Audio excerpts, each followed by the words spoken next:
To Critical Thinking Assignment 3 at Bryan University. In this assignment, you're going to be reviewing appeals. Appeals are any error or weakness that distracts from the soundness of an argument, yet somehow manages to disguise itself so as to give the argument the appearance of being better than it really is. The following types of appeals will be explored in this video: pity, authority, force, and popularity. Appeals to pity take place when someone tries to make us do something only because we pity him, or we pity something associated with him. Pity is the feeling of sorrow and compassion caused by the suffering of others. For example, a flyer from the Appalachian Club says, "Every year, millions of people around the world build new homes and put together groceries in bags made out of trees taken from the Amazon rainforest. It is estimated that 12 species of animals become extinct every 65.944 seconds. Don't you think you should do something about that?" Clearly, this flyer is written in a way to make us feel compelled to do something about the species of animals becoming extinct. It wants us to feel sad or guilty. This is an appeal to pity. An appeal to authority represents a claim that we do not attempt to defend with sound reason. When it's challenged, the common response is to cite an authority. For example, so and so says X, therefore X is true, or probably true. We see this take place with celebrities, medical advice, news authority, and minority opinion. For example, often celebrities are used to endorse a product, although we don't really know that they are an authority on the product.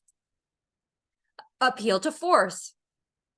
In an appeal to force, the premise of an argument threatens to use force. This force can be physical or other kinds of pressure, such as economic, emotional, and blackmail in either situation. For example, an employer says, "I need you to work overtime each day this week." The employee says, "I can't do that. That's not even what we agreed upon." The employer says, "Well, if you don't want to cooperate, I can always find someone to replace you." In this situation, an appeal to force is being used in that the employer can fire the employee. Appeal to popularity. An argument uses the popularity of a belief as a reason for holding that the belief is true, when its popularity is actually irrelevant to its truth or falsity.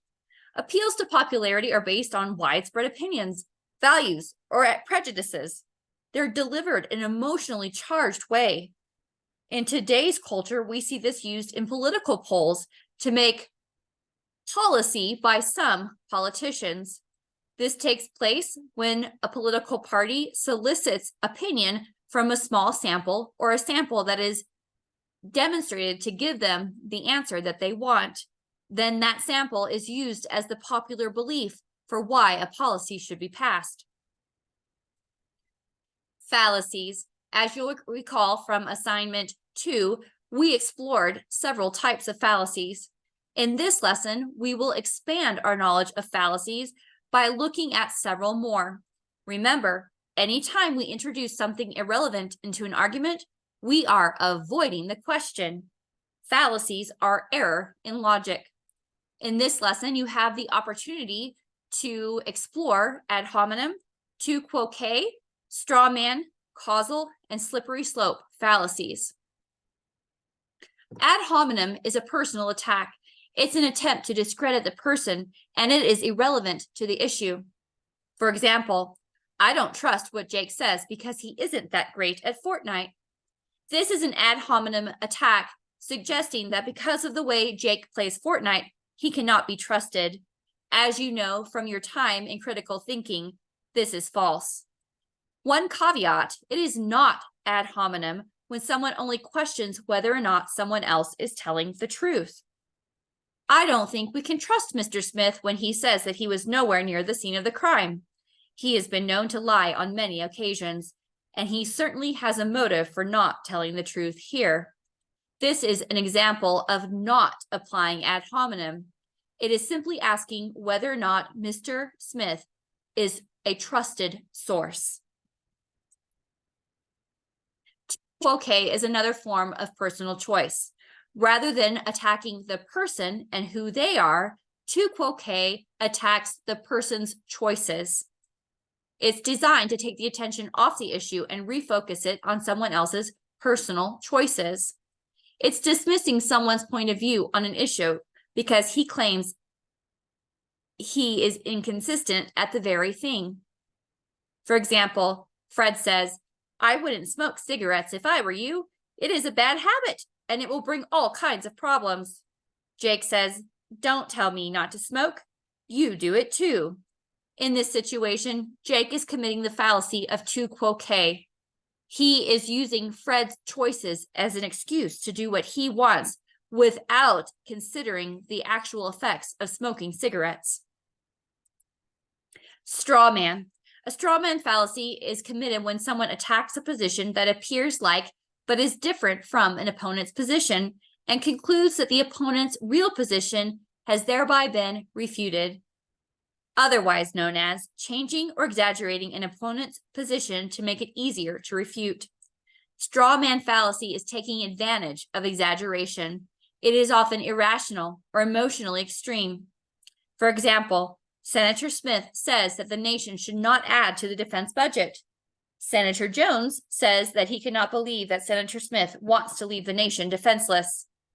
In this example, Senator Smith is not saying he wants to leave the nation defenseless. He's simply saying he does not want to add to the defense budget. Senator Jones is making a straw man fallacy. Take a look at the next example and see if you can figure out where the fallacy is being committed.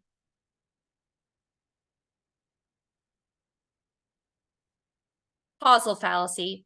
Causal fallacies are reasoning about causes. These fallacies are enacted when we assume that events only have a single cause. We move right past logic in favor of a tidy and satisfying conclusion. For example, whenever I wear my lucky jeans, I get an F on my test, so my jeans must be unlucky. Now, since we are all students at Bryan University, we know it's not the jeans that gives us a grade on a test. Slippery slope. A slippery slope fallacy is committed when a chain of predictions, each which may be very strong in their own right, but create an actual weak chain when they are used together. It assumes that if we take one step, nothing will stop us from taking a series of steps because each step is the same. For example, father says, "Why stop at 3 dogs? Maybe she'll ask for 1,000 dogs." This is a slippery slope fallacy. In reality, will she ask for 1,000 dogs? Maybe, but not likely. Looking towards the next part of your assignment, you'll be exploring reasoning. In this assignment, you'll be reading a case study and selecting a form of reasoning that is being applied. In critical thinking, we specifically look at deductive arguments and inductive arguments. Deductive arguments are guaranteed truth. They constitute strict proofs that cannot be proven false. The conclusion of a logically strong deductive argument cannot possibly be false if its premises are true. Note, most arguments are not as strong as this. Most arguments rely on inductive arguments, in which the truth of the premises makes it reasonable to hold that the conclusion is also true. Note, inductive arguments do not guarantee the truth. They are never more than probably true. This concludes your look at concepts for critical thinking assignment 3. If you have any questions, please reach out to your instructor. We're happy to help.